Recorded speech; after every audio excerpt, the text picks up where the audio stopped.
Bismillahirrahmanirrahim. Assalamualaikum warahmatullahi wabarakatuh. Sini saya Khairul Anam, NIM S 2018 akan mempresentasikan tentang sumber-sumber dan asas-asas hukum administrasi negara. Langsung saja, sebelum ke penjelasan sumber-sumber hukum, kita harus tahu tentang sumber hukum. Sumber hukum itu adalah sesuatu yang dapat menimbulkan aturan hukum serta tempat ditemukannya aturan-aturan hukum. Adapun dijelaskan oleh Sudikno Mertokusumo menyatakan bahwa sumber hukum sering digunakan dalam beberapa arti sebagai berikut. Yang pertama, sebagai asas hukum, yaitu sebagai sesuatu yang merupakan permulaan hukum. Misalnya, kehendak Tuhan, akal manusia, jiwa bangsa, dan sebagainya. Selanjutnya yaitu menunjukkan hukum terdahulu yang memberi bahan-bahan pada hukum yang sekarang berlaku, seperti hukum Prancis, hukum Romawi, dan lain-lain. Selanjutnya sebagai sumber berlakunya yang memberi kekuatan berlaku secara formal kepada peraturan hukum. Selanjutnya sebagai sumber dari mana kita dapat mengenal hukum, misalnya dokumen, undang-undang, batu tertulis, dan sebagainya. Selanjutnya sebagai sumber terjadinya hukum, sumber yang menimbulkan hukum. Terus sumber hukum itu dibagi menjadi dua. Yang pertama yaitu sumber hukum material dan sumber hukum formil. Sumber hukum material adalah faktor-faktor masyarakat yang dapat dengan mudah mempengaruhi pembentukan hukum atau faktor-faktor yang ikut mempengaruhi isi atau materi dari aturan-aturan hukum. Sumber-sumber hukum meliputi 1. Sumber hukum sejarah atau historis. Dalam sumber hukum sejarah atau historis ini dibagi menjadi dua, yaitu tempat menemukannya hukum pada saat-saat tertentu, meliputi undang-undang, putusan hakim. Yang kedua, sebagai sumber di mana pembuatan undang-undang mengambil bahan dalam pembentukan peraturan perundang-undangan, meliputi dokumen, surat keterangan yang berkaitan. Yang kedua yaitu sumber hukum sosiologis atau antropologis. Pendekatan dengan kategori ini lebih menitik beratkan pada kondisi hukum yang sifatnya interdisipliner. Yang ketiga yaitu sumber hukum filosofis. Ada dua faktor penting yang menjadi sumber hukum secara filosofis, yaitu tujuan hukum antara lain adalah untuk menciptakan keadilan. Oleh karena itu, hal-hal yang secara filosofis dianggap adil dijadikan sebagai sumber hukum material. Yang kedua sebagai sumber untuk menaati kewajiban terhadap hukum atau sebagai faktor-faktor yang mendorong untuk orang untuk pada hukum. Yang kedua yaitu sumber hukum formil. Secara sederhana dapat dikatakan bahwa sumber hukum formil adalah tempat atau sumber dari mana suatu peraturan memperoleh kekuatan hukum. Beberapa macam sumber hukum formil yaitu yang pertama peraturan perundang-undangan.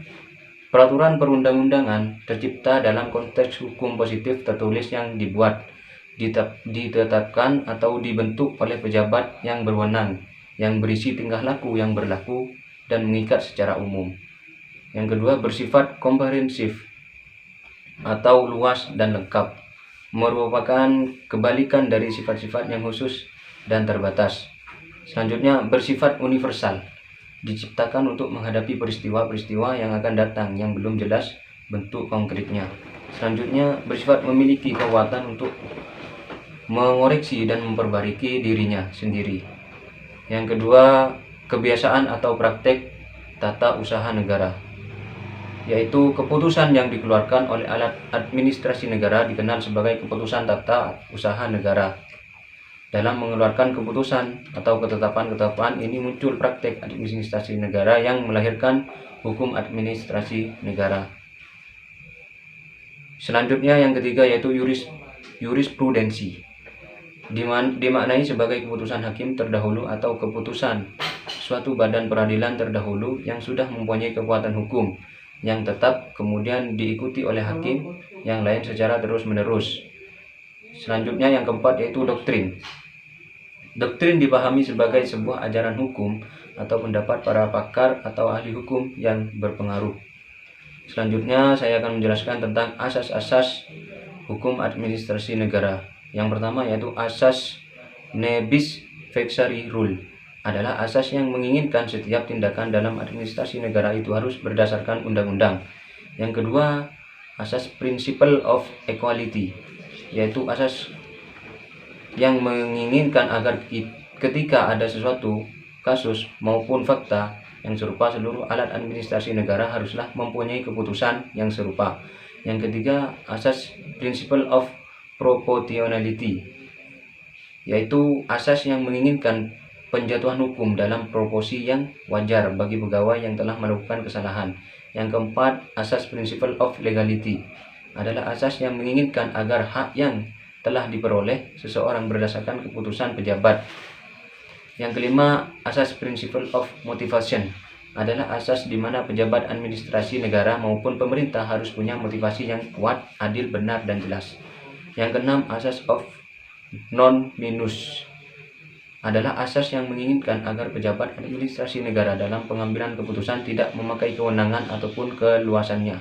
Yang ketujuh, asas principle of meeting raised expectation, adalah asas yang menginginkan pemerintah dapat menimbulkan harapan yang wajar bagi kepentingan rakyatnya. Yang kedelapan, asas principle of public service, adalah asas yang menginginkan agar kiranya pemerintah selalu mengutamakan kepentingan umum. Yang sembilan, asas sapientia, adalah asas yang menginginkan pejabat administrasi negara harus selalu bijaksana dalam melakukan keputusan. Yang 10, asas principle of undoing the consequence of annular decision, adalah asas yang meniadakan akibat-akibat dari suatu pembatasan keputusan. Yang ke-11, asas principle of correctness, adalah asas yang menginginkan administrasi negara hati-hati dalam tindakannya agar tidak melahirkan kerugian bagi masyarakat. Yang ke-12, asas principle of fair play, adalah asas yang menginginkan agar pejabat administrasi negara memberikan suatu kesempatan yang sebanyak-banyaknya untuk mendapatkan informasi yang benar dan adil kepada masyarakat. 13, asas principle of protecting of the personal way of life, adalah asas yang menginginkan agar adanya perlindungan bagi pandangan hidup setiap pribadi. Yang terakhir, 14, asas principle of reasonable or prohibition of arbitrariness, adalah asas yang menginginkan pemerintah tidak boleh sewenang-wenang ataupun berbuat tidak layak dalam melakukan tindakannya. Demikianlah presentasi dari saya.